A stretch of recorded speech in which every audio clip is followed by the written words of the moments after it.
యేసు గొరియ పిల్లను నేను, వదకు తేబడిన గొరియ పిల్లను. యేసు గొరియ పిల్లను నేను, వదకు తేబడిన గొరియ పిల్లను. దినదినము చనిపోవుచున్నాను, యేసుక్రీస్తులో బ్రతుకుచున్నాను. దినదినము చనిపోవుచున్నాను, యేసుక్రీస్తులో బ్రతుకుచున్నాను. యేసు గొరియ పిల్లను నేను,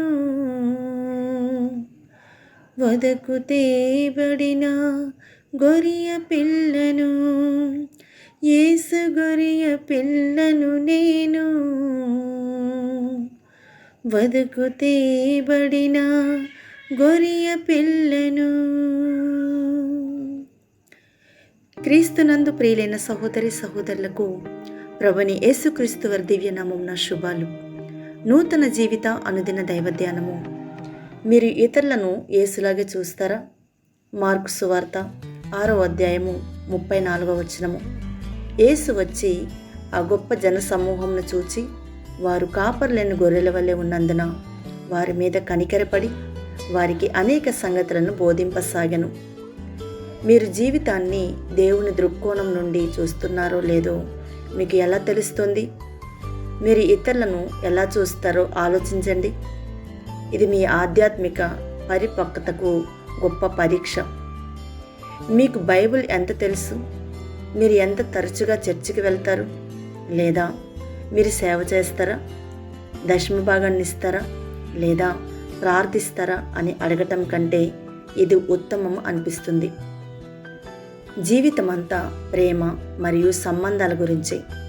కాబట్టి మీరు మీ ఆధ్యాత్మిక పరిపక్వతను అంచనా వేయాలనుకుంటే మీరు ఇతరులను ఎలా చూస్తారో ఆలోచించండి. నేను మిమ్మల్ని కొన్ని ప్రశ్నలు సూటిగా అడగాలని ఆశపడుతున్నాను. దేవుడు మీ జీవిత భాగస్వామిని ఎలా చూస్తాడు? విలువైన వారిగా, ఆమోదయోగ్యులుగా, ప్రేమించదగిన వారుగా, క్షమించబడిన వారిగా? అయితే మీరు మీ జీవిత భాగస్వామిని అలాగే చూస్తారా? కిరాణా దుకాణంలో అపరిచితులతో ఎలా ఉంటారు? ట్రాఫిక్లో మిమ్మల్ని ఆపిన వ్యక్తితో, వీధిలో బిచ్చగాడితో మీరు ఇతరులను చూసినప్పుడు మీరు ఏం చూస్తారు? మీరు వారిని చిరాకుగా లేదా భారంగా చూస్తారా? మీరు కలిసి పనిచేసే వ్యక్తుల విషయంలో వారిని శత్రువులుగా చూస్తారా? పోటీగా చూస్తారా? లేదా దేవుడు వారిని చూసే విధానంగా మీరు వారిని చూస్తారా? దేవునికి ప్రజలందరూ ముఖ్యమైన వారు. వారు ఎవరో, వారు ఏం చేశారో లేదా వారు ఏం నమ్ముతారో కూడా పట్టింపు లేదు.